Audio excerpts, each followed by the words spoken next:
नमस्ते दाजुभाइ दिदीबहिनीहरू, भ्याक्सिनको बारेमा केही जानकारी दिन आज उपस्थित भएको छु।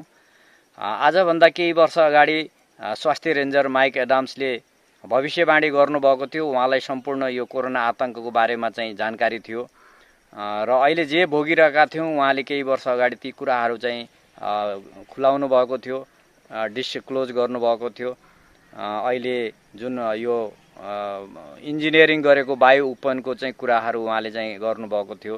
त्यस पछाडि बिल गेट्स लगायत चाहिँ केही चाहिँ एलाइट ग्रुपका मान्छेहरूले विश्वलाई सम्पूर्ण विश्वलाई कब्जा गर्नेछन्, जहाँ चाहिँ अब भ्याक्सिनको आतंक मचिनेछ। भ्याक्सिन आइडी, भ्याक्सिन पासपोर्ट, भ्याक्सिनको अनिवार्यता, अब त्यस पछाडि सोसियल डिस्टेन्सिङ, अब लकडाउन आतंक, जबरजस्ती लकडाउन गरिने, अनि मास्क जबरजस्ती चाहिँ लगाउन पर्ने, अनि म्याक्सिमम यो कन्ट्याक्ट ट्रेसिङको चाहिँ कुराहरू, यी सबै कुराहरू उहाँले चाहिँ उल्लेख गर्नुभएको थियो। महात्मा गान्धीले पनि आजभन्दा 100 वर्ष अगाडि नै भ्याक्सिनको बारेमा विरोध चाहिँ जताउनु भएको थियो व्यापक रूपमा। भ्याक्सिन भनेको एकदमै त्यस्तो बर्बर एउटा प्रथा हो जुन हाम्रो समयमा सबै भ्रमहरू मध्येमा पनि सबैभन्दा घातक चाहिँ यो अभ्यास हो भनेर चाहिँ भन्नुभएको थियो।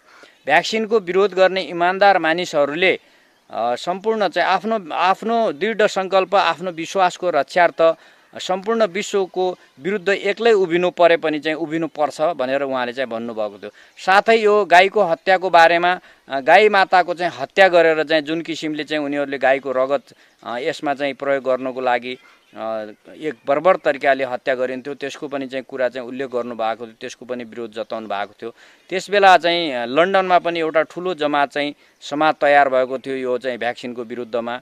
अमेरिकाको भाइरोलोजी तथा ब्याक्टेरियोलोजीका विशेषज्ञ थोमस मिल्टन, जसलाई भाइरोलोजीको पिता भनेर पनि चिनिन्छ, फादर अफ भाइरोलोजी भनेर, सन् 1922मा रकफेलर इन्स्टिच्युटको इन्फेक्सियस डिसिज वार्डको हेडको रूपमा उहाँले काम गरिराख्नु भएको थियो।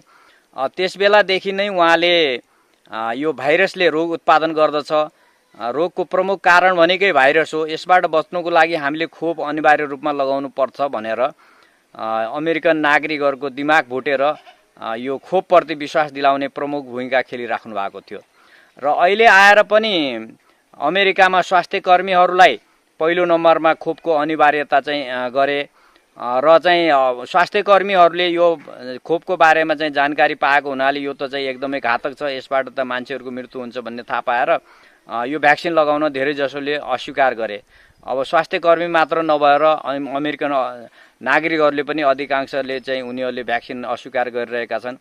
उनीहरू सुरुवातदेखि नै चाहिँ अब लास्ट इयरबाट नै यो कोरोना आतङ्कको विरुद्धमा अब जनप्रदर्शनहरू पनि गरिरहेका छन्। रोडमै अब बन्दुक लिएर उनीहरू निस्किरहेका थिए र चाहिँ यो कुरा चाहिँ अब जनवरी 1मै यो के अरे यो न्युयोर्क पोस्टमा चाहिँ निस्केको थियो र यो यसरी चाहिँ अब भ्याक्सिनप्रति चाहिँ विश्वास चाहिँ कम भएको र स्वास्थ्य कर्मीहरू पनि यसबाट चाहिँ विमुख भएको देखेर भ्याक्सिन लगाउनेहरू, कोरोना जुन षड्यन्त्रकारीहरू छन् उनीहरू चाहिँ विचलित भएर त्यहाँ विभिन्न चाहिँ पुरस्कारहरू, लोभ लालच, आर्थिक लोभहरू चाहिँ दिने, काहीँ कार पुरस्कार दिने, काहीँ चाहिँ अब चाहिँ ठुलो एमाउन्ट चाहिँ पैसाको पुरस्कार दिने भन्ने कुराहरू पनि त हामीले सोसियल मिडियाहरूमा प्रशस्त रूपमा देख्न पायौँ नि। र बे टाउनको चाहिँ टेक्सास राज्यको बे टाउनमा त्यो हस्टन बेस हस्पिटलको चाहिँ एउटा जुन किसिमको एउटा अर्गनाइजेसन छ, उसले चाहिँ उसको निर्देशन चाहिँ भ्याक्सिन लगाउने निर्देशन नमानेको भनेर 170 जना स्वास्थ्य कर्मीहरूलाई उनीहरूले सस्पेन्ड गरिदिए। स्वास्थ्य कर्मीले पनि बरु चाहिँ हामी आफ्नो जागिर छोड्न तयार छौँ तर हामी चाहिँ भ्याक्सिन लगाउँदैनौँ भनेर उनीहरूले चाहिँ हस्टन चाहिँ हस्पिटलको चाहिँ बाहिर ठुलो जमात लिएर चाहिँ प्रदर्शन गरिरहेको कुरा चाहिँ वाशिङटन पोस्टमा चाहिँ अब जुन चाहिँ कति 8 तारिकमा हो कि कहिले चाहिँ प्रकाशित भएको थियो। गत अप्रिल महिनामा यो मोडर्ना र यो फाइजर कम्पनीबाट बनेको भ्याक्सिनहरूले 16 देखि 24 वर्षको युवा युवतीहरूमा मुटु सुन्निने चाहिँ समस्या व्यापक रूपमा चाहिँ आएको यथेष्ट प्रमाणहरू भेटेपछि सिडिसीले चाहिँ इमर्जेन्सी मिटिङ बोलाएको थियो। गत अप्रिल महिनाको कुरा हो यो चाहिँ। इटलीले पनि एस्ट्राजेनेका यो चाहिँ भ्याक्सिनमा प्रतिबन्ध चाहिँ लगायो, किनभने त्यहाँ एउटा चाहिँ 18 वर्षको बच्ची जो चाहिँ आफ्नो चाहिँ एक्जामको चाहिँ तयार गरिरहेकी थिइन्, उनी होनहार बास्केटबल प्लेयर पनि थिइन् 25 मेमा उनले चाहिँ यो चाहिँ भ्याक्सिन एस्ट्राजेनेका भ्याक्सिन लगाइन् अनि उनी चाहिँ ब्रेन चाहिँ हेमरेज पनि भयो अनि एब्डोमिनल ब्लड क्लटिङ भएर चाहिँ अनि उहाँको चाहिँ मृत्यु भइहाल्यो चाहिँ। अनि यसरी चाहिँ अब आतंक मचिएपछि एस्ट्राजेनेकाको चाहिँ कारणले चाहिँ 18 वर्षको बच्चीको चाहिँ मृत्यु भएपछि इटलीले चाहिँ यो एस्ट्राजेनेकामाथि प्रतिबन्ध लगाइहाल्यो। करिब जुनको चाहिँ 10 तारिकतिर चाहिँ उहाँको चाहिँ मृत्यु भइहाल्यो। अब अहिले आएर चाहिँ अब भ्याक्सिनको चाहिँ व्यापक रूपमा चाहिँ विश्वभरि चाहिँ विरोध भइरहेको छ। अमेरिकन युरोपियन कन्ट्रीहरूमा त झन् धेरै चाहिँ व्यापक रूपमा चाहिँ भइरहेको छ। अब अहिले आएर चाहिँ युरोपियन कन्ट्रीहरूमा त थुप्रो चाहिँ ठाउँमा यो भ्याक्सिनहरूलाई चाहिँ अब बन्द गरेको छ। त्यसमा चाहिँ अब यो डेनमार्क भयो, अब जर्मनी भयो, आयरल्यान्ड, फिनल्यान्ड, अब लिथुवेनिया, अनि त्यहाँबाट मेक्सिको भयो, अनि चाहिँ क्यामरुन भयो, साउथ अफ्रिका, क्यानाडा, यहाँ थुप्रो ठाउँमा चाहिँ भ्याक्सिनलाई चाहिँ अहिले चाहिँ रोकेको छ। इन्डोनेसियामा पनि चाहिँ 100 जना भन्दा बढी चाहिँ स्वास्थ्य कर्मीहरूको चाहिँ मृत्यु भएको छ भ्याक्सिनको कारणले, भ्याक्सिन लगाएर। यो यस्तो चाहिँ खतरनाक भ्याक्सिन जो मान्छे मार्नकै लागि मात्र चाहिँ यो भ्याक्सिनको यो मात्र होइन, यहाँभन्दा अगाडिका भ्याक्सिनले पनि यही काम गर्थे। तर यो भ्याक्सिनमा चाहिँ विशेष रूपमा चाहिँ एकदमै चाहिँ ठुलो रूपमा चाहिँ अब मसाकार गर्ने चाहिँ प्रयोजन एउटा चाहिँ प्रोजेक्ट तयार गरेर आएको हुनाले, षड्यन्त्र तयार गरेर आएको हुनाले यसमा चाहिँ झन् व्यापक रूपमा चाहिँ मान्छे मार्ने चाहिँ काम चाहिँ भइरहेको। अब भारतकै कुरा गर्नुहुन्छ भनेपछि अब डाक्टर चाहिँ अब के अग्रवाल चाहिँ त्यत्रो चाहिँ वरिष्ठ विषय चाहिँ उहाँ चाहिँ चिकित्सक हुनुहुन्थ्यो। अब 2 डोज चाहिँ भ्याक्सिन लगाउनु भयो, अब कोरोना पोजिटिभ आइहाल्यो। अब त 2 डोज भ्याक्सिन लगाइसकेपछि पनि कोरोना पोजिटिभ आएपछि त उहाँ त एकदमै होपलेस हुनुभयो। यो त के रहेछ त, भ्याक्सिनमा त केही खतरनाक चिज पो चाहिँ मिसाएको रहेछ कि भनेर चाहिँ उहाँलाई पनि चाहिँ गाह्रो भयो र भेन्टिलेटरमा गएर उहाँको पनि मृत्यु भइहाल्यो। त्यसको लगत्तै अशोक पङ्गाडिया भन्ने चाहिँ विश्व प्रसिद्ध चाहिँ न्युरोलोजिस्ट, उहाँ त फेरि पद्मश्री एवार्डबाट चाहिँ विभूषित हुनुहुन्थ्यो, इन्डियाको सबैभन्दा सम्मानित चाहिँ एवार्ड। उहाँले पनि 2 डोज चाहिँ भ्याक्सिन लगाउनु भयो। 2 डोज भ्याक्सिन लगाएपछि त कोरोना चाहिँ टेस्ट गर्दा त पोजिटिभ आइसकेपछि त उहाँ पनि होपलेस हुनुभयो। यो त के अचम्म भयो त, यहाँ त चाहिँ भ्याक्सिन चाहिँ 2 डोज लगाइसकेपछि त झन् उल्टो पोजिटिभ पो आयो भनेर उहाँ पनि चाहिँ फेरि भेन्टिलेटरमा जानुभयो, उहाँको पनि मृत्यु भयो। अब उडिसाको चाहिँ एउटा आइपिएस अफिसर, उहाँलाई पनि चाहिँ भ्याक्सिन लगाइसकेपछि कोरोना पोजिटिभ आयो, तर उहाँले चाहिँ घरमै आइसोलेसनमा बसेर चाहिँ आफूलाई चाहिँ ठिक गर्ने चाहिँ कोसिस गर्नुभएको थियो। बिचरा चाहिँ एक त होपलेस भइहाल्यो, दोस्रो कुरा चाहिँ भ्याक्सिनले त अब त्यहाँ खतरनाक रोल प्ले गरिहाल्छ चाहिँ। अनि त्यहाँबाट उडिसाको चाहिँ हस्पिटलमा ट्रिटमेन्ट गर्न सकेन, उहाँलाई हेलिकप्टरमा चाहिँ कोलकाता ल्याइयो र उहाँको त्यहाँ पनि मृत्यु भइहाल्यो। त भनेपछि व्यापक रूपमा यसरी चाहिँ अब जताततै भ्याक्सिनले चाहिँ मान्छेहरू मारिरहेको छ। भ्याक्सिनको काम नै मान्छे मार्ने हो। अहिलेसम्म चाहिँ इन्डियामा मात्रै चाहिँ हजारौँ मेडिकल डक्टरहरूको चाहिँ मृत्यु भइसक्यो, हजारौँ चाहिँ पुलिस कर्मीहरूको मृत्यु भइसक्यो। किनभने उहाँहरूलाई नै सबैभन्दा बढी चाहिँ मास्कको प्रयोग गर्नुपर्ने हुन्छ, उहाँहरूलाई नै सबभन्दा बढी सेनिटाइजरको प्रयोग गर्नुपर्ने हुन्छ, उहाँहरूलाई पनि नै सबैभन्दा बढी तनाव छ। जेनिफर जोन्सन भन्ने एउटा अमेरिकाको चाहिँ महिला जसले चाहिँ 12 महिनाको आफ्नो चाहिँ छोरालाई हस्पिटलमा लगेकी हुन्छन् चेकअप गराउनुको लागि।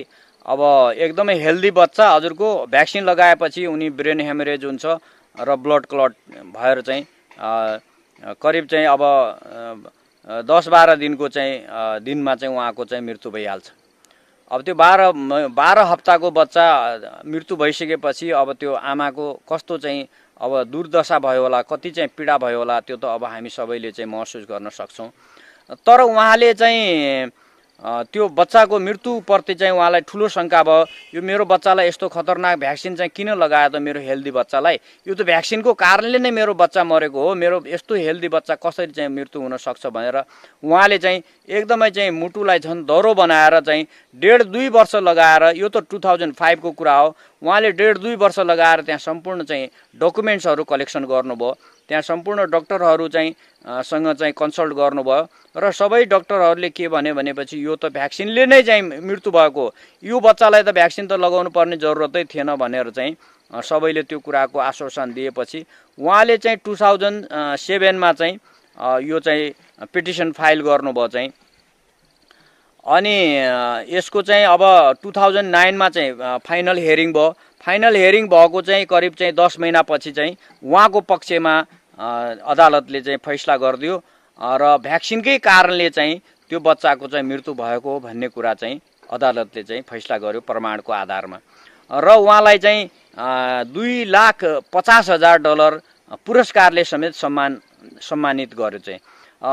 त्यत्रो लामो समयसम्म उहाँले लडाइँ पनि लड्नुभयो। भ्याक्सिन जस्तो एउटा चाहिँ खतरनाक ज्यानमारा चिजले चाहिँ यसरी चाहिँ मान्छेहरू चाहिँ मार्ने काम चाहिँ भइरहेको रहेछ। यस्ता त त्यहाँ चाहिँ 30-40 हजार चाहिँ मुद्दाहरू चाहिँ परेका छन् भ्याक्सिनले चाहिँ मारेको भनेर। तर सबैले यसरी चाहिँ डेडिकेसन त दिन सक्दैनन्। सबैमा यस्तो चाहिँ अब चाहिँ स्मार्टनेस पनि हुँदैन चाहिँ, सबै चाहिँ यति तेज पनि हुँदैनन्, त्यति शार्प माइन्डेड पनि हुँदैनन्, त्यति विवेक र बुद्धि पनि चाहिँ सबैको हुन सक्दैन र यी कुराहरूमा ठुलो चाहिँ त्यहाँ चाहिँ हल्ली खल्ली चाहिँ मचेको थियो र चाहिँ यसरी चाहिँ अब चाहिँ अनवरत रूपमा चाहिँ लडेर आफ्नो बच्चाको न्यायको लागि र चाहिँ सम्पूर्ण चाहिँ मानव चाहिँ समुदायको लागि एउटा ठुलो चाहिँ अब चाहिँ चेतना चाहिँ जसले चाहिँ आफ्नो चाहिँ बालबालिकादेखि लिएर आफ्ना चाहिँ आफन्तहरूदेखि लिएर कुनै पनि मानवहरूलाई यस्तो किसिमको धोका नहोस् भनेर चाहिँ उहाँले ठुलो चाहिँ एउटा चाहिँ रोल प्ले गरेको हुनाले भनेर चाहिँ उहाँलाई चाहिँ अब $2,50,000 चाहिँ अब एउटा सम्मानित गरियो। नेपालकै कन्टेक्स्टमा पनि अब यहाँ थुप्रै मान्छेहरूको चाहिँ हत्या भइसक्यो भ्याक्सिन लगाएर। थुप्रै मेडिकल डक्टरहरू नर्सहरू पनि मृत्यु भइरहेको चाहिँ अब कतै कतै चाहिँ हामीले चाहिँ देखिरहेका हुन्छौँ। अब सोसियल मिडियाहरूमा भयो, अरू कुनै चाहिँ अब चाहिँ लेखहरूमा चाहिँ अब सामान्य चाहिँ अब मिडियाकर्मीहरू जुन छन् जसको पहुँच छैन उनीहरूले चाहिँ यी कुराहरूमा चाहिँ अब सहयोग गरिरहेका हुन्छन्। अनि अब मेन स्ट्रिम मिडियाले त यो काम गर्ने कुरै आउँदैन। अब त्यस पछाडि हजुरको यो चाहिँ यो के अरे यो प्लेन चलाउनेहरू पाइलटहरू जो छन् चाहिँ पाइलटहरूको पनि चाहिँ भटाभट चाहिँ मृत्यु भइरहेको छ। अब ब्रिटिस एयरवेजको चाहिँ पाइलटहरूको चाहिँ मृत्यु भएको खबरहरू छ। अब त्यस पछाडि त्यहाँबाट चाहिँ क्यानाडियन चाहिँ एयरवेजको चाहिँ पाइलटको मृत्यु भएको खबर छ। अब त्यस्तै गरेर चाहिँ एउटा चाहिँ यो कार्गो चाहिँ चलाउने चाहिँ पाइलट रहेछन् हजुरको, उनी चाहिँ प्लेन चाहिँ उडान भर्ने बेला चाहिँ बेहोस भएछन्। यी सबैले चाहिँ यो सबै पाइलटहरूको चाहिँ भ्याक्सिन लगाएपछिका चाहिँ कुराहरू जति पनि मृत्यु भयो उनीहरूको चाहिँ भ्याक्सिन लगाएर मृत्यु भएको छ र चाहिँ यिनी कार्गो चाहिँ प्लेन चाहिँ उडान चाहिँ भरिसकेपछि चाहिँ जो बेहोस भए उनले पनि चाहिँ भ्याक्सिन लगाइसकेपछिको चाहिँ यो चाहिँ परिणाम हो। अनि त्यस पछाडि उनको पनि मृत्यु भइहाल्यो। यहाँ त अब पाइलटहरूलाई चाहिँ के छ भने हजुरको भ्याक्सिन लगाए बापत उनीहरूलाई चाहिँ ठुलो चाहिँ एउटा चाहिँ पुरस्कारहरू पनि दिने अनि चाहिँ धनराशिहरू पनि चाहिँ उपलब्ध गराउने, तलबहरूमा पनि वृद्धि गर्ने। अब यस्तो चाहिँ लोभ लालच र चाहिँ एउटा अनिवार्यता पनि चाहिँ एउटा फोर्स पनि छ त्यसमा चाहिँ, अब जसको कारणले उनीहरूले चाहिँ भ्याक्सिन लगाउँछन्। अब चाहिँ त्यो एयरप्लेनका चाहिँ स्टाफहरू त अब सबैलाई चाहिँ त्यहाँ चाहिँ भ्याक्सिनको चाहिँ अनिवार्यता छ। अब यसरी चाहिँ भ्याक्सिन लगाएर चाहिँ पाइलट चाहिँ अब त्यत्रो चाहिँ 200-300 चाहिँ पब्लिकलाई लगेर चाहिँ उडान भरेको चाहिँ उडिरहेको चाहिँ प्लेनमा उनीहरू चाहिँ बेहोस भयो भनेपछि के हुन्छ? यहाँ त धेरै ठुलो खतरनाक खेल छ नि त। पाइलटको मात्र मृत्यु हुने होइन, त्यहाँ पाइलटको मात्र हत्या हुँदैन, त्यहाँ त चाहिँ अब ठुलो चाहिँ एउटा चाहिँ एयर बमको चाहिँ काम गर्ने भयो। यसले त यत्रो ठुलो चाहिँ अब मान्छेहरूको चाहिँ अब चाहिँ हत्या हुने भयो त्यहाँ। यस्तो खतरनाक कुराहरू अब यहाँका मिडियाहरूले त कसैले देखाउने कुरा भएन। सुरुवातदेखि नै यो भ्याक्सिनले चाहिँ यसरी चाहिँ मान्छेहरूको हत्या गरिरहेको छ। अब 1998 मा पनि चाहिँ ल्यान्डसेट जस्तो प्रतिष्ठित जर्नलमा यो मिजल्स, मम्स र चाहिँ रुबेला भन्ने भ्याक्सिनले यो चाहिँ अटिजम चाहिँ को चाहिँ अब चाहिँ समस्याहरू ल्याउँदो रहेछ भन्ने कुराहरू 1998 मा चाहिँ प्रकाशित भएको थियो हजुरको। 1976 मा पनि यिनीहरूले चाहिँ अब चाहिँ WHO ले चाहिँ स्वाइन फ्लूको नाउँमा चाहिँ आतंक मचायो र त्यस बेला चाहिँ भ्याक्सिन लगाएर 20 जना चाहिँ मान्छेहरूको हत्या गर्यो र चाहिँ 500 जनालाई चाहिँ प्यारालाइसिसको चाहिँ शिकार चाहिँ बनायो।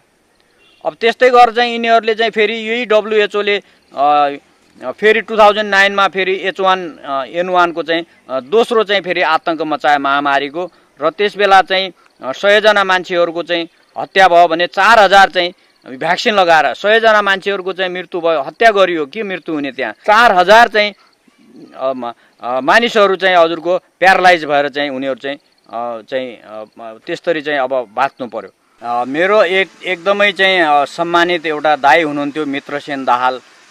उहाँ पनि चाहिँ यही चाहिँ कोरोना आतङ्कवादीहरूले चाहिँ अब हत्या गरिहाले उहाँको पनि भ्याक्सिन लगाएर। त्यो कुरो त मलाई चाहिँ पछि थाहा हुन आयो र उहाँसँग पनि धेरै ठुलो चिनाजानी त थिएन। अब 2-3 वर्ष अगाडि चाहिँ एउटा कृष्णबहादुर श्रेष्ठ भन्ने चाहिँ दाइ हुनुहुन्थ्यो चाहिँ 78 वर्षको। उहाँ पनि फेरि बिहान चाहिँ हामी कहाँ आइपुग्नुहुन्थ्यो। उहाँ कहाँ थिमीबाट चाहिँ वाकिङ गर्दै अनि यो मिड बानेश्वरमा चाहिँ हामीहरूको सेन्टरमा चाहिँ आउनुहुन्थ्यो। त उहाँले चाहिँ यो मित्रसेन दाहाललाई तपाईँले नभेटेर चाहिँ भएन है डाक्टर साहब, तपाईँ र उहाँको कुरा त ठ्याक्कै मिल्छ, तपाईँ र उहाँको चाहिँ विचार एकदमै मिल्छ, तपाईँले चाहिँ उहाँलाई भेटिहाल्नुपर्छ भनेर भन्नुभयो। ल ठिक छ नि दाइ भनेपछि उहाँले मित्रसेन दाहाल दाइलाई चाहिँ बोलाउनु भयो। चाहिँ फेरि मित्रसेन दाहाल दाइ मका आउनुभयो। हामी चाहिँ 2-3 घन्टा चाहिँ अब भलाकुसारी गऱ्यौँ, त्यहाँ इन्टरेक्सन गऱ्यौँ। अनि त्यस पछाडि ल मेरो चाहिँ जेपी फाउन्डेसन चाहिँ, उहाँ चाहिँ जेपी फाउन्डेसनको संस्थापक अध्यक्ष हुनुहुन्थ्यो। अनि यो चाहिँ जर्सिङ पौवा चाहिँ माथि चाहिँ साँखुभन्दा माथिको डाँडामा चाहिँ अनि 300-400 रोपनी चाहिँ जग्गा लगेर त्यहाँ ठुलो चाहिँ एउटा चाहिँ आश्रम चाहिँ चलाउनु भएको रहेछ। 2050 सालबाटै सुरु गर्नु भएको रहेछ र चाहिँ 2-4 दिन पछाडि चाहिँ फेरि उहाँ आफ्नै गाडी ल्याएर आउनुभयो र चाहिँ अनि कृष्णबहादुर श्रेष्ठ दाइ र मलाई चाहिँ लगेर जानुभयो। त्यो दिन त्यहीँ जर्सिङ पौवा बसियो। अब उहाँले गरेको त्यत्रो चाहिँ विशाल प्रोजेक्टलाई देखेर त म त हैरान भएँ। अब 300 रोपनी जग्गा चाहिँ अलरेडी हाम्रो चाहिँ नाममा आइसकेको छ। अझ चाहिँ पुरै त 500 रोपनी छ, अरू चाहिँ बिस्तारै आउनेवाला छ। त्यसको लागि चाहिँ मिलाउँदैछौँ। अनि त्यहाँबाट 20-25 करोड त त्यहाँ इन्भेस्टमेन्ट भइसकेको हजुरको, 100 करोड चाहिँ अझै इन्भेस्टमेन्ट हुने। त्यत्रो ठुलो चाहिँ उहाँले चाहिँ काम गरिरहेको कि म त अचम्म लाग्यो। फेरि उहाँ चाहिँ फेरि किडनीको चाहिँ किडनी ट्रान्सप्लान्ट गरेको, आफ्नो छोरीको किडनी चाहिँ आफूलाई फिट गरेको चाहिँ अब अमेरिकामा चाहिँ गरेको रहेछ ट्रान्सप्लान्ट चाहिँ। अनि हेर्दाखेरि चाहिँ अब एकदमै अशक्त जस्तो देखिने। अब हामी जस्ता त 8-10 जना चाहिँ मान्छेको काम गर्ने कि, उहाँ त अचम्मको चाहिँ मान्छे, एकदमै चाहिँ शालीन, एकदमै भद्र है। अनि त्यहाँ बसेपछि ल हेर्नुहोस् एकछिन फुर्सद नहुने कि उहाँलाई त चाहिँ सारा चाहिँ आफै चाहिँ प्रत्येक ठाउँमा चाहिँ आफै चाहिँ नदेखेर नहेरेर उहाँलाई चित्त नबुझ्ने। अब त्यो नगरेर पनि चल्दैन। अनि मलाई त गजब लाग्यो उहाँको त्यस्तो चाहिँ अब काम देखेर चाहिँ कत्रो ठुलो चाहिँ अब कल्याणकारी काममा लागिरहेको है त्यत्रो लामो समयदेखि। अनि उहाँले भन्नुभयो डाक्टर साहब तपाईँ चाहिँ अब यहीँ आइहाल्नुहोस् तुरुन्त, किनभनेपछि मैले यत्रो गरेँ, अब तपाईँ नभएर हुँदैन, तपाईँ आए मलाई पुग्छ, यो सम्पूर्ण जिम्मेदारी तपाईँले लिनु पर्यो। अनि हामी 2 भाइ भएपछि अब यहाँ चाहिँ सबै कामहरू चाहिँ हामीले सम्पन्न गरिहाल्छौँ भनेर भन्नुभयो। र मलाई पनि चाहिँ अब त्यहाँ चाहिँ उहाँसँग चाहिँ बसेर काम गर्ने इच्छा त एकदमै चाहिँ जाग्यो। तर पनि चाहिँ अब आफ्नो पनि त केही सानोतिनो मैले अब सेन्टर खोलिरहेको भर्खर, अनि त्यहाँ मैले सरसल्लाह पनि गर्नुपर्छ भनेर भने। घरमा आएर चाहिँ मेरो बिजनेस पार्टनरसँग चाहिँ सल्लाह गरेँ फेरि। अनि गरिसकेपछि ल फेरि जाउँला भनेर भन्थ्यौँ। अब गर्दै चाहिँ अब त्यस पछाडि त हजुरको भेटघाट त त्यति हुन पनि पाएन उहाँसँग। अनि फेरि यो चाहिँ लकडाउन आतङ्क त सुरु भइहाल्यो। त्यसको चाहिँ 1-2 महिना पछाडि त उहाँलाई चाहिँ फोन गरेको त मैले, के छ त यसो जाउँ कि त उहाँ दाइ कहाँ भनेको त ल मलाई त कोरोना चाहिँ पोजिटिभ भएको छ, म त होम आइसोलेसनमा बसेको छु भनेर भन्नुभयो। ल दाइ त्यसो भए त म तुरुन्त आइहालेँ, अब तपाईँलाई म आउनासाथ ठिक गर्छु भनेर भने। तर उहाँले चाहिँ अब मलाई चाहिँ नआएको भए हुन्थ्यो भन्ने खालको आशय व्यक्त गरेपछि अब मैले जबरजस्ती उहाँको इच्छा विपरीत जान पनि चाहिनँ। अनि त्यस पछाडि म पनि यो कोरोना आतङ्कको विरुद्धमा चाहिँ अब जनचेतना जगाउने, आर्टिकल लेख्ने, इन्टरभ्यू दिने, अब यसैमा चाहिँ अब व्यस्त भएँ हजुरको। त्यस पछाडि त अब फोन पनि सम्पर्क गर्न भ्याइन। अनि त हजुरको चाहिँ 4-5 महिना अगाडि त उहाँलाई चाहिँ उहाँको मृत्यु भएको खबर आयो। अनि अब के गर्ने, अब चाहिँ गर्न के नै सकिन्थ्यो र होइन। मनमा नै अब यो आतङ्कवादीहरूले उहाँको पनि हत्या गर्यो भनेर चाहिँ मनमा चाहिँ अफसोस भयो एकछिन। अनि त्यस पछाडि मैले आफ्नो चाहिँ पार्टनरलाई चाहिँ बिजनेस पार्टनरलाई फोन गरेँ, हेर दाइको यिनीहरूले पनि चाहिँ हत्या गरे भनेर भने। उहाँलाई चाहिँ भ्याक्सिन लगाएर चाहिँ मारेको रहेछ। भ्याक्सिन लगाएको 2-3 दिनमा चाहिँ उहाँको मृत्यु भइहाल्यो रहेछ। अब यसरी चाहिँ अब हत्या भइरहेको छ। अब तपाईँहरू फेरि अझ कोरोनाले चाहिँ मार्यो, घरभित्र थुनेर हाम्रो हत्या भइरहेको छ। अब चाहिँ बालबालिकाहरूलाई जबरजस्ती भ्याक्सिन चाहिँ लगाउने कार्यक्रम बनिरहेको छ। त्यहाँ चाहिँ अब विभिन्न लोभ लालचहरू दिएको छ, विभिन्न एजेन्टहरू चाहिँ त्यहाँ तयार गरिएको छ, जो एजेन्टहरूले भ्याक्सिन लगाउनुपर्छ, भ्याक्सिन लगाएपछि यस्तो फाइदा हुन्छ, अनेक खालका चाहिँ हामीलाई चाहिँ भ्रमहरू चाहिँ सिर्जना गर्छन्। अनि त्यहाँबाट हामीले भ्याक्सिन लगाएर केही भएको छैन भनेर भन्छन्। अब यस्ता खालका चाहिँ अब चाहिँ अभियन्ताहरूले पनि चाहिँ त्यही खेलहरू चाहिँ गरिराखेका हुन्छन्। अब राजनीतिक दलको त कुरै छोडिदिनुहोस्, अनि यी चाहिँ अब चाहिँ आफैले सोच्नुहोस् है, अब आफै चनाखो हुनुहोस्। अब हामीले जति चाहिँ भ्याक्सिन लगाइहाल्यौँ, यहाँभन्दा पछाडिको लाइफ त कमसेकम रोक्नु पर्यो। त्यस पछाडि लगाएकोहरूलाई चाहिँ कसरी हामीले बचाउन सकिन्छ त्यसको बारेमा पनि चाहिँ हामीले चाहिँ सर्च त यो खेल त यिनीहरूले चाहिँ सुरुबाट नै खेलिरहेका छन्। भ्याक्सिनको काम भनेकै मान्छेहरूको चाहिँ हत्या गर्ने हो। अब पोलियोको केसमा हुन्छ, पोलियो इराडिकेसनको चाहिँ अब यिनीहरूले चाहिँ ठुलो चाहिँ अब अभियान चलाएका छन्। अनि के पोलियो चाहिँ इराडिकेट भइरहेको छ? अनि पोलियो त झन् यिनीहरूले बढाइरहेका छन्। अब भारतमा मात्रै हजुरको 5 लाख चाहिँ साउथका चाहिँ बच्चाहरूमाथि यिनीहरूले चाहिँ यो 10-12 वर्ष अगाडि पोलियोको चाहिँ भ्याक्सिन लगाए। त्यो पोलियोको भ्याक्सिनले चाहिँ कहाँबाट ठिक हुने? उ त चाहिँ अब हजुरको बच्चाहरूलाई त झन् बर्बाद गर्ने हो नि। त्यहाँ त 50,000 भन्दा बढी बच्चाहरू चाहिँ अहिले प्यारालाइज भएर चाहिँ आफ्नो जीवन चाहिँ बिताइरहेका छन् र चाहिँ कैयौँ त्यहाँबाट चाहिँ अब चाहिँ समस्याग्रस्त छन्। त्यो 5 लाखमा चाहिँ साराको चाहिँ बर्बाद भएको छ। अब यहाँ पाटन हस्पिटलमा पनि कति 500 चाहिँ मान्छेहरूलाई चाहिँ यिनीहरूले चाहिँ पोलियो चाहिँ भ्याक्सिन लगाएका थिए अरे। उनीहरूको रिकर्ड चाहिँ अहिले केही पनि छैन। उनीहरू पनि कति के पीडित भए, के बर्बाद भए हामीलाई थाहा छैन।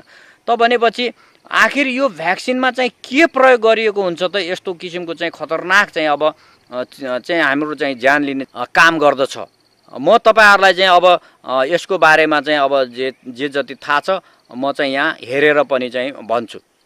अब हामीले वर्षौँदेखि भनिरहेका छौँ अब भ्याक्सिन चाहिँ नलगाउनुहोस्, अब मास्क नलगाउनुहोस्, अब सेनिटाइजर नलगाउनुहोस्।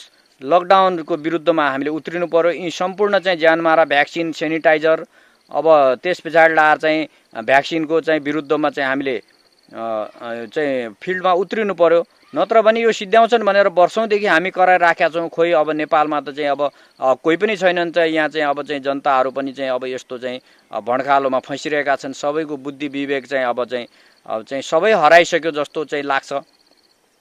अब भटाभट भ्याक्सिनले चाहिँ अहिले चाहिँ मान्छेहरू मरिरहेका छन्। भ्याक्सिन नलगाउनुहोस् नलगाएर पनि के गर्ने यसरी बाध्य बनाइरहेका छन्। अझ पछि त यिनीहरूले चाहिँ भ्याक्सिन बिना त अब चाहिँ न हिँड्न दिने, न चाहिँ अब चाहिँ कुनै अफिसमा चाहिँ छिर्न दिने, न कुनै चाहिँ काम गर्न दिने, न कुनै जागिर खान दिने। अब यस्तो समस्याहरू चाहिँ यिनीहरूले ल्याउने हुन्, जबरजस्ती गर्ने हुन्। त्यही भएर चाहिँ यिनीहरूको प्रतिकारमा उत्रिनुपर्छ भन्दा अब विश्वभरि त्यत्रो चाहिँ अब चाहिँ मान्छेहरू चाहिँ प्रतिकारमा उत्रेको छन्। अब नेपालमा चाहिँ कोही छैन, केही पनि छैन गरिरहेको अहिले। त भ्याक्सिनमा यस्तो के खतरनाक चिज हुन्छ चाहिँ जसले चाहिँ हाम्रो यसरी चाहिँ ज्यान लिन्छ फटाफट भन्दाखेरि भ्याक्सिनमा सर्वप्रथम चाहिँ अल्कोहल, त्यसमा दारू, रक्सी चाहिँ को प्रयोग गरिएको हुन्छ। त्यस पछाडि हजुरको एल्युमिनियम न्युरोटक्सिन चाहिँ जसले चाहिँ हाम्रो चाहिँ मस्तिष्क घात गर्दछ। अनि फेटल बोभाइन सेरम यो चाहिँ एबोर्टेड चाहिँ अब काउ ब्लड हो, चाहिँ गाईको रगत।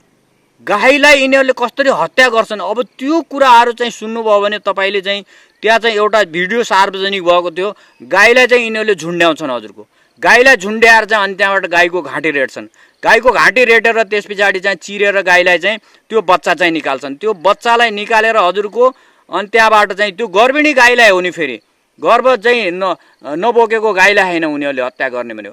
गर्भिणी गाईलाई चाहिँ हत्या गरेर हजुरको त्यसको बच्चालाई निकालेर त्यसको मुटुमा, त्यसको छातीमा चाहिँ सुइरो घोपेर त्यहाँबाट रगत निकालिने हो। त्यसरी चाहिँ यस्तरी दर्दनाक तरिकाले चाहिँ यसरी चाहिँ गाईको हत्या गर्छन्।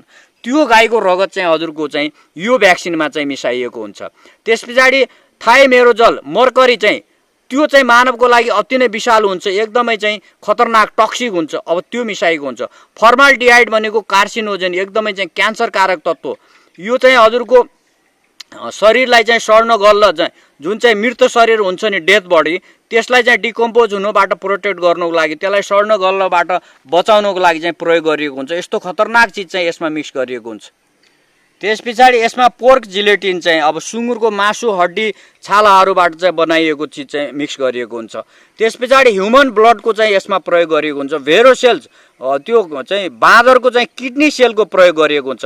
त्यसमा न्युमाइसिन, स्टेप्टोमाइसिन, पोलिमाइसिन बी एन्टिबायोटिक्सहरूको चाहिँ प्रयोग गरिएको हुन्छ। अब यिनीहरूको चाहिँ साइड इफेक्ट भनेको कस्तो हुन्छ भने अब जति पनि अहिले चाहिँ यिनीहरूले यहाँ चाहिँ यो चाहिँ भेरिएन्ट आयो भनेर भनिराखेका हुन्छ नि हजुरको, त्यहाँ चाहिँ एकदमै चाहिँ अब चेस्टमा चाहिँ आक्रमण गरिहाल्ने, त्यहाँ चाहिँ हार्ट अट्याक भइहाल्ने, चाहिँ ब्रेन ह्यामरेज हुने, सिजर हुने, मान्छे बेहोस हुने, मिर्गी दौरा पर्ने, अब चाहिँ सम्पूर्ण चाहिँ अब जिउहरू चाहिँ चिलाउने अनि त्यहाँबाट चाहिँ एकदम चाहिँ क्र्याम्प आउने चाहिँ अब हात खुट्टा मसलमादेखि लिएर चाहिँ अब मुखमा समेत चाहिँ क्र्याम्प आउने, एकदमै प्यास लाग्ने, कहिले चिसो अनुभव हुने, ज्वरो आउने, खोकी लाग्ने, अनि त्यहाँबाट चाहिँ होपलेस हुने, कन्फ्युजन हुने, यी सारा कुराहरू चाहिँ आँखा चाहिँ रातो हुने चाहिँ पुरै चाहिँ अब एलर्जी आउने चाहिँ ओठमा चाहिँ अब चाहिँ व्हाइट स्पटहरू आउने, कान चाहिँ अब चाहिँ सुन्न हुने, कान चाहिँ सुन्ने कम हुने, अब चाहिँ आँखाहरू चाहिँ अब देख्न चाहिँ कमजोर हुने, यी सारा कुराहरू चाहिँ अब चाहिँ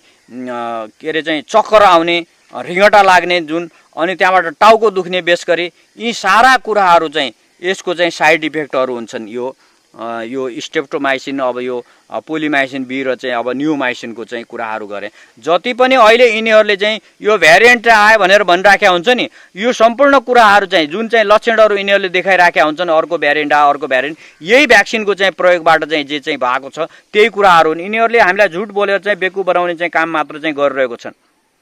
अब त्यस पछाडि हजुरको यसमा चाहिँ अर्को के पोलिसर्बेट 80 चाहिँ यसमा यो पनि क्यान्सरकारक तत्त्व हो, यसलाई चाहिँ मिक्स गरिएको हुन्छ। पोटासियम क्लोराइड जहरिलो इन्जेक्सनमा प्रयोग गरिने तत्त्व पनि यसमा प्रयोग गरिएको हुन्छ। पोटासियम फोस्फेट अब चाहिँ यो लिक्विड फर्टिलाइजर एजेन्ट हो, यसका साइड इफेक्टहरू पनि चाहिँ करिब चाहिँ माथि भनेको छ, भनेको थिएँ ती जस्तै चाहिँ छ। यिनीहरू सबैले चाहिँ मान्छेको हत्या गर्ने बाहेक अरू केही कामै गर्दैन, यस्तो चिजहरूको चाहिँ यसमा चाहिँ प्रयोग गरिएको हुन्छ। अब त्यस पछाडि यो चाहिँ पिसाब गर्दाखेरि चाहिँ पिसाबमा पनि ब्लड देखिने, नाकबाट पनि चाहिँ ब्लड आउने, अब यस्ता चाहिँ खतरनाक चिजहरू चाहिँ यसमा चाहिँ मिक्स गरिएको हुन्छ। सोडियम बोरेट भन्नेको चाहिँ फेरि कक्रोच चाहिँ नियन्त्रक चाहिँ औषध एउटा स्प्रे हुन्छ नि, त्यो चाहिँ हजुरको कक्रोच चाहिँ नियन्त्रण गर्ने चाहिँ भने चाहिँ साङ्ला हुन्छ नि, साङ्लालाई मार्ने के, त्यस्तो चिज चाहिँ यसमा प्रयोग गरिएको हुन्छ। अब त्यस पछाडि अब यो कक्रोच नियन्त्रक चाहिँ जुन छ चाहिँ हजुरको चाहिँ सोडियम चाहिँ यो चाहिँ बोरेट, अब यसले चाहिँ हजुरको अर्ग्यानहरूमा चाहिँ एकदमै टक्सिक चाहिँ बनाउँछ, सारा चाहिँ फोहोरहरू चाहिँ त्यहाँ चाहिँ जम्मा गर्छ, फर्टिलिटीलाई चाहिँ ड्यामेज गरिदिन्छ यसले चाहिँ। अनि त्यहाँबाट चाहिँ हाम्रो अनबोर्न चाइल्ड जुन पेटमा चाहिँ अब चाहिँ पेट बोकेको आइमाहरूको चाहिँ बच्चालाई चाहिँ मारिदिन्छ यसले चाहिँ हजुरको। इन्डोक्राइन चाहिँ हार्मोनहरूलाई चाहिँ एकदमै चाहिँ डिस्टर्ब गर्छ यसले, स्किन एलर्जी बनाउँछ, आँखालाई चाहिँ एकदम इरिटेसन चाहिँ मा चाहिँ ल्याउँछ। अनि त्यहाँबाट मेल रिप्रोडक्टिभ सिस्टममा पनि चाहिँ यसले चाहिँ ठुलो घात गर्दछ भनौँ चाहिँ मान्छेहरूलाई चाहिँ पनि। अब यसले चाहिँ अब जुन चाहिँ अब भनौँ न प्रजनन चाहिँ अब सिस्टमलाई चाहिँ यसले ड्यामेज गरिदिन्छ। अनि त्यस पछाडि अब रेस्पिरेटरी सिस्टममा पनि चाहिँ यसले ठुलो घात गर्छ। क्यानाडाले चाहिँ हजुरको यो सोडियम बोरेटलाई चाहिँ प्रतिबन्ध लगाएको छ। सोडियम हाइड्रोअक्साइड जुन चाहिँ सम्पर्कमा आउने चाहिँ सम्पूर्ण वस्तुहरूको लागि चाहिँ खतरा हुन्छ, त्यसैले सोडियम फोस्फेट कुनै पनि जीवको लागि यो हानिकारक हुन्छ। अनि सोर्बिटल यसको इन्जेक्सन कहिले पनि लगाउनु हुँदैन, यस्तो खतरनाक चिजको यसमा प्रयोग हुन्छ। युरिया चाहिँ मानव मूत्रको चाहिँ वेस्टेजहरू चाहिँ विकारहरू चाहिँ यसमा प्रयोग गरिएको हुन्छ। मोनोसोडियम ग्लुटामेट भन्ने चाहिँ अब चाहिँ तत्त्व पनि यसमा प्रयोग गरेको हुन्छ, जसले डायबिटिज चाहिँ रोग बनाउँदछ, अनि त्यहाँबाट विशेष गरी चाहिँ मोटाउने रोग चाहिँ ल्याउँदछ। अब त्यस पछाडि एमआरएनए चाहिँ जुन चाहिँ अब चाहिँ तत्त्व चाहिँ यसमा चाहिँ मिसाइएको हुन्छ, वानली चाहिँ स्पेसल फर कोरोना चाहिँ भ्याक्सिनमा चाहिँ यसको प्रयोग गरेको हुन्छ। यसले नपुंसकता ल्याउँछ, बाँझोपन ल्याउँछ, जिन्स नै परिवर्तन गराइदिन्छ, आरएनए डिएनए नै परिवर्तन गराइदिन्छ। त्यति मात्र नभएर यहाँभित्र माइक्रोचिप्सको पनि चाहिँ प्रयोग गरिएको हुन्छ, जसले चाहिँ हामीलाई चाहिँ अब चाहिँ कन्ट्रोल गर्ने हो। रिमोटको चाहिँ रिमोट चाहिँ रोबोट हामीलाई बनाउने हो, रिमोटबाट चाहिँ उनीहरूले हाम्रो जहाँ पनि चाहिँ हत्या गरिदिन सक्छन्, हाम्रो सम्पूर्ण इन्फर्मेसनहरू चाहिँ लिन्छन्। अब यी सम्पूर्ण कुराहरू चाहिँ हामीले बार बार भन्दै आइरहेका छौँ चाहिँ अब चाहिँ 14 महिना भइसक्यो हजुरको। यसरी चाहिँ हाम्रो हत्या भइरहेको छ, चारैतिरबाट हामीलाई न्याकेर चाहिँ हत्या गरिँदैछ। अब भ्याक्सिन नलगाऊ भन्दाखेरि लगाइराख्नु भएको छ, आफ्नो मान्छेहरू चाहिँ भ्याक्सिन लगाएर चाहिँ मरिरहेको छ, अनि पोस्टमा चाहिँ कोरोनाले मार्यो भन्दै चाहिँ पोस्ट गरिराख्नु भएको छ। अब कहिलेसम्म चाहिँ यसरी चाहिँ सुतिराख्ने हो, कहिलेसम्म यो बेहोस भइराख्ने हो? अब जाग्नु परेन, अब सम्पूर्ण चिज समाप्त भइसकेपछि जाग्ने हो त। अब मैले मात्र यी कुराहरू थाहा पाउने हो त, सजिलैसँग चाहिँ नेटमा हेऱ्यो भने त सारा कुराहरू सम्पूर्ण इन्फर्मेसनहरू त आइहाल्छ। मैले पनि त्यहीँबाटै चाहिँ लिएको हुँ इन्फर्मेसन। अनि तपाईँहरूले चाहिँ त्यो लिन सक्नुहुन्न। तपाईँहरूले चाहिँ यो सम्झाउनु बुझाउनु परेन अरूहरूलाई, उल्टो भ्याक्सिन लगाऊ भनेर चाहिँ सबलाई प्रेरित गरेर राखेका हुन्छन्। यत्रो विश्वभर चाहिँ मान्छेहरू चाहिँ लाखौँ मान्छेहरूको मृत्यु भइसक्यो। अहिले अमेरिकामा मात्रै भ्याक्सिन लगाएको प्रतिदिन 30 जनाको चाहिँ हत्या भइरहेको छ, मृत्यु भइरहेको छ। 5000 भन्दा बढी मान्छेहरू अमेरिकामा मृत्यु भइसक्यो। खोइ त यो कुराहरू चाहिँ तपाईँहरूले ल्याउनु भएको। अब भ्याक्सिन लगाउनलाई बन्द गर्नु परेन, जसले जे जति लगाएका छन् उनीहरूलाई चाहिँ फेरि अब त लगाउन दिनु भएन नि त हामीले चाहिँ। अब यिनीहरूले फर्स्ट डोज सेकेन्ड डोज अझ अरू भ्याक्सिन लगाउने, भोलि त्यहाँबाट अरू समस्याहरू आउँछ, अझ भ्यारिएन्ट आयो भन्दै चाहिँ त्यहाँबाट फेरि अनि अरू चाहिँ फेरि खतरनाक दबाईहरू खिलाएर मान्छेहरूको हत्या गर्ने हुन्। यतातिर पैसा पनि लुट्ने, अर्कोतिर हाम्रो हत्या पनि गर्ने हुन्। र आजलाई म यति नै चाहिँ अब मलाई चाहिँ बिदा दिनुहोस्। म फेरि तुरुन्तै चाहिँ यो चाहिँ अब अर्कोचोटि यो मास्क र सेनिटाइजरको बारेमा चाहिँ फेरि चाहिँ कुरा लिएर चाहिँ तपाईँहरू सामुन्ने उपस्थित हुन्छु। हवस्, धन्यवाद, नमस्कार।